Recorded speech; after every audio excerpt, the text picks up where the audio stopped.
conference niya last season na napaka-consistent niya buong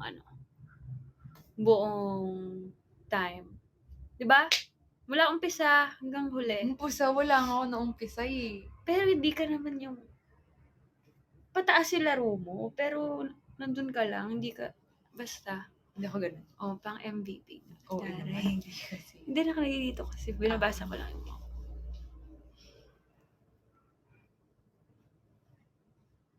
Ganun. Tsaka lagi ko siyang pinupuri din sa mga laro. Mas grabe ka. Kahit nga sa training eh, pagpalo mo, Jamalyn Award din. Niloko ko siya lagi. Ganun. Lapida. Yes. Diba? Full package siya maglaro. Package 1, 2, 3.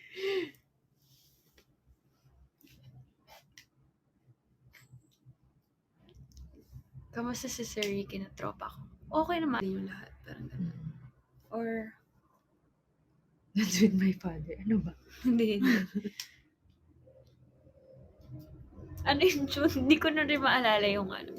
Kasi ako pag nakikinig ako ng kanta, Lyrics. sa lyrics ako nagfo-focus. Ganun siya. Kasi nga sentimental ako. Si Jama hindi. Oo na nga, tama na nga. Ano siya eh, party! Ganon.